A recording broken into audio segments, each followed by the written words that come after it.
I belong to the Prelature of Batanes in the north. My bishop is Bishop Danny Ulen. And incidentally, I was assigned in the U.S. in Hawaii way back in 1996 as a staff of the Diocesan Office for Filipino Ministry. Para po sa mga Pilipino po doon sa Hawaii. And so, yun po nag-start ang aking journey sa US. Kaya po ako naging eventually immigrant and then US citizen. At the same time, Filipino citizen din, dual. So, 1 month lang po ako Amerikano. Nung paggaling ko doon. Kasi kailangan mo alisin yung pagka-Pilipino mo pag nag-ano ka American citizen. Renounce. Kaya pagbalik ko dito isang buwan, habang nag-a-apply ng Filipino citizenship ulit, yung meron kasing batas na you can regain your Filipino citizenship if you're born and raised. Yan. Pag may flag ceremony, hindi ako nagagano. Kasi Amerikano pa ako. Wala lang. Pero Filipino po at tsaka Amerikano at the same time. Yan. Ngayon po, ako po ay na-assign din, nag-aaral po. Last talent missionary po ako dati religious. Tapos ako po ay na-assign doon 4 years. And then later on, I took a leave of absence from the religious community. Eventually became a diocesan priest nga po sa Batanes.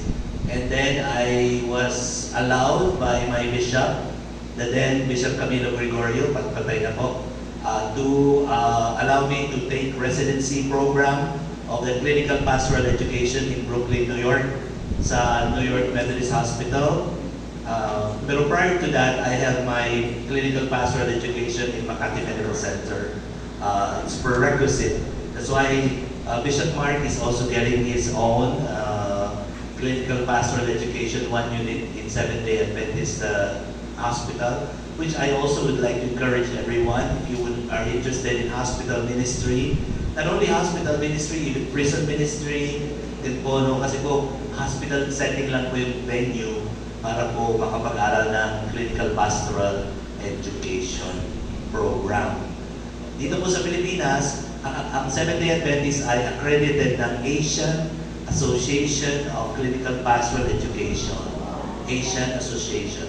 AACPE. Pero kami po sa US, ACPE, Association of Clinical Pastoral Education. And yung nakuha ko po sa Brooklyn, New York na residency program, the 3 units, ay may transcript of records po ako sa Georgia, doon po sa US. Nandun po yung headquarters ng ACPE po doon. No? Sa hospital po, where I work, sa Election Brothers Medical Center in Elk Grove Village, Illinois, kami po ay 8 chaplains sa isang hospital. 2 lang po kaming pari na Katoliko, may mga Katolikong laiko, pero karamihan na po iba-ibang reliyon. Non-denominational, meron pong Methodist, meron pong Seventh-day Adventist, at meron pa po kaming Imam, Muslim, at Buddhist. So we work in one department. We meet every day for our patients. The focus is always for the welfare, spiritual welfare of our patients. You know. So ang chaplaincy po sa hospital sa US is very much integral part of the medical system. Hindi po kami singit lang. Ito nakakalungkot sa Pilipinas sapagkat ang mga hospital, kahit private hospital, walang chaplain. Pag maghahanap ang pamilya ng chaplain, sasabihin ng hospital, kayo po maghahanap, nakakahiya po yun. Dahil po bayad sila. Private hospital Oo. Hindi po pwedeng wala silang chaplain. Oo.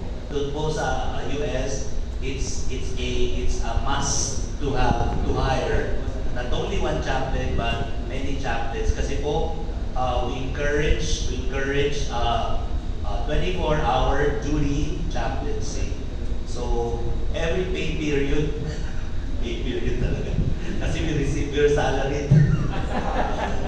every pay, I receive paycheck. So I pay taxes with Uncle Sam. Bago po ako ng bakasyon, nag-file po ako ng tax. Kailangan po yun.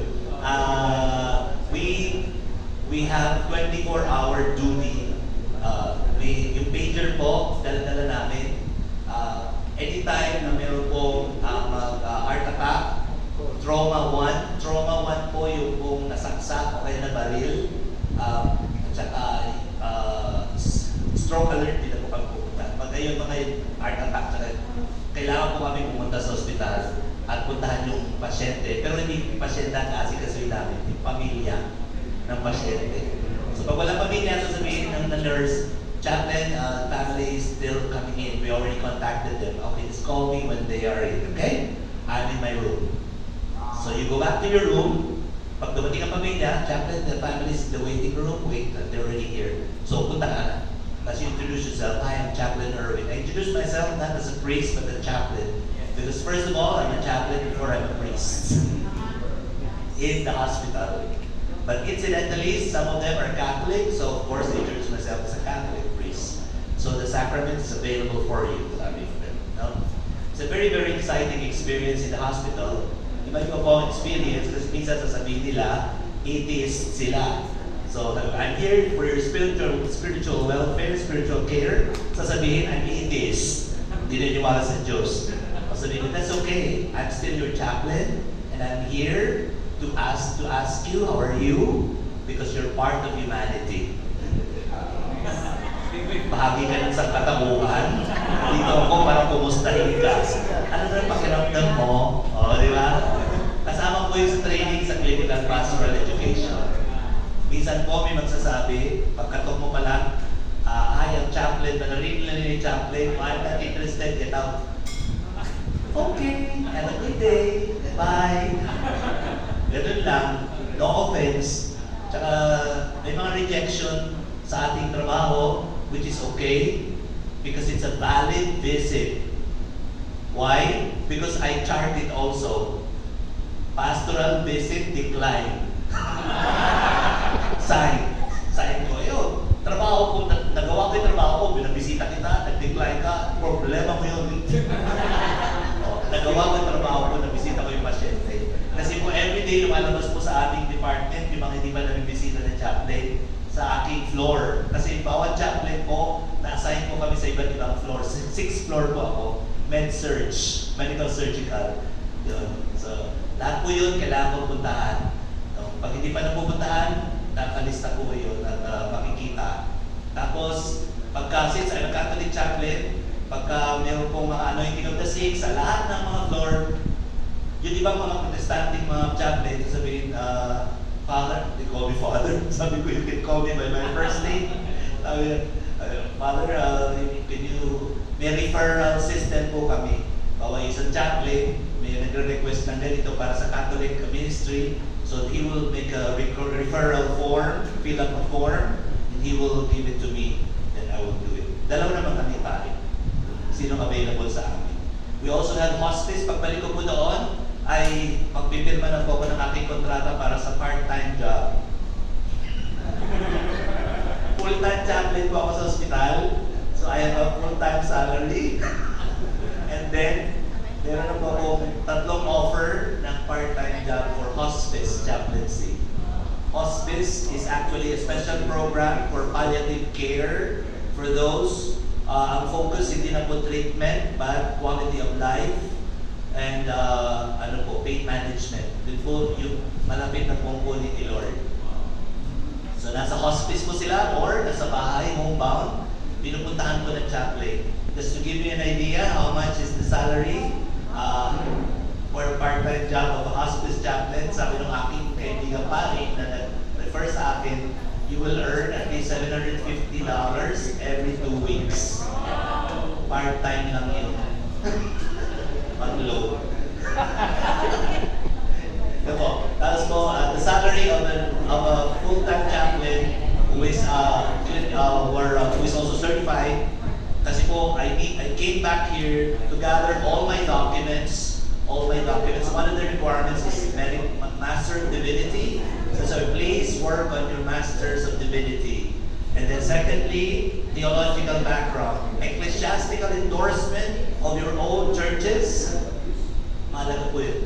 Brother Bishop Mark is a great resource to give you ideas on the requirements of becoming a chaplain. I know for a fact na yung iba't iba pong denomination dito, may mga churches sa US. So you can connect with your own denomination there. Oo.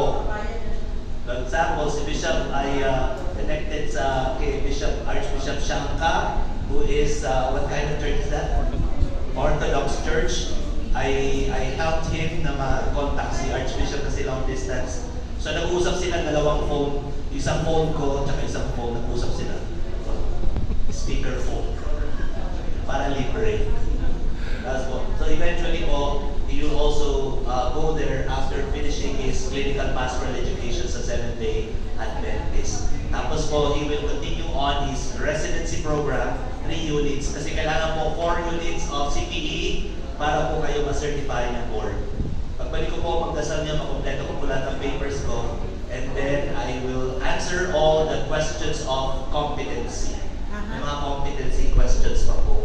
Para po makita yung professionalism mo, tsaka po yung theological background, tsaka yung skills.